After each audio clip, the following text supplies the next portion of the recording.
ಸುಂದರವಾಗಿ ಕಾಣೋದು ಅಂತ ಇಲ್ಲ, ಸುಂದರವಾಗಿ ಇರೋದು ಅಂತ ಇದೆ.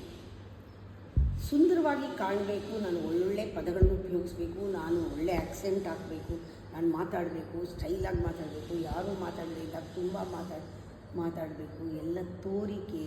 ಆಮೇಲೆ ಎಲ್ಲರೂ ನೋಡಲಿ ಅಂತ ಕಂಬಿ ಬಟ್ಟೆ ಹಾಕೊಳ್ಳೋದು, ತೋರಿಕೆ. ಇದೆಲ್ಲ ನಿಜವಾಗ್ಲೂ ಸುಂದರತೆ ಯಾರು ನಿಜವಾಗ್ಲೂ ಇಷ್ಟಪಡ್ತಾರೋ ಅವ್ರು ಇಷ್ಟಪಡಲ್ಲ. ನಾವು ನಗೆ ಪಾಟ್ಲಾಗ್ತೀವಿ. ಸುಂದರತೆ ಏನು, ನಮಗೇನು ವ್ಯಾಲ್ಯೂ ಕೊಟ್ಟಿದ್ದೀವಿ, ನಮ್ಮ ಬುದ್ಧಿ ಯಾವ ರೀತಿ ಇದೆ, ನಾವು ಬುದ್ಧಿನ ಯಾವ ರೀತಿ ಬಳಸ್ತೀವಿ, ನಮ್ಮ ಎನರ್ಜಿ ಏನು, ಇದು ಸುಂದರತೆಯನ್ನು ಕೊಡೋದು. ಅದಕ್ಕೆ ನಾವು ಚಿಕ್ಕವರಿಂದನೇ ಮಕ್ಕಳಿಗೆ ಟ್ರೈನಪ್ ಮಾಡಬೇಕು.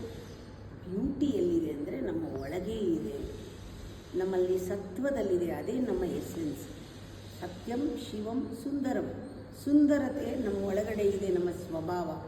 ಅದು ನಾವು ನಗುವಾಗ, ಮಾತಾಡುವಾಗ, ಕೆಲಸ ಮಾಡುವಾಗ, ನೋಡುವಾಗ, ಕೇಳುವಾಗ ಎಲ್ಲ ಒಳಗಡೆಯಿಂದ ಆ ಒಂದು ಬ್ಯೂಟಿ ಹೊರಗೆ ಬಂದರೆ ಅದು ರಿಫ್ಲೆಕ್ಟ್ ಆಗುತ್ತೆ ನಮ್ಮ ಮಾತಿನಲ್ಲಿ, ನಮ್ಮ ನಡೆನುಡಿನಲ್ಲೆಲ್ಲ. ಅದು ಎಂಥ ಶಕ್ತಿ ಬೇಕಾದರೂ ಆಕರ್ಷಣೆ ಮಾಡುತ್ತೆ. ನಾವು ಬ್ಯೂಟಿ ಹೊರಗಡೆ ಇದೆ ಅಂತ ಅಥವಾ ಇದು ತೋರಿಕೆ ಅಂತ ನಾವು ಕಲ್ಟಿವೇಟ್ ಮಾಡಿಕೊಂಡು ನಾನು ಈ ರೀತಿ ನಗ್ತೀನಿ, ನಾನು ಈ ರೀತಿ ಇರ್ತೀನಿ ಅಂತ ಕನ್ನಡಿ ಮುಂದೆ ನಿಂತ್ಕೊಂಡು ಪ್ರಾಕ್ಟೀಸ್ ಮಾಡಿಕೊಂಡು ಮಾಡೋ ನಾಟಕದಲ್ಲಿ ನಮಗೆ ಸುಸ್ತಾಗುತ್ತೆ ಹೊರತು ಆ ಸುಂದರತೆ ನಮಗೆ ಆ ಶಕ್ತಿಯನ್ನು, ಪವರ್ನ ಕೊಡಲ್ಲ.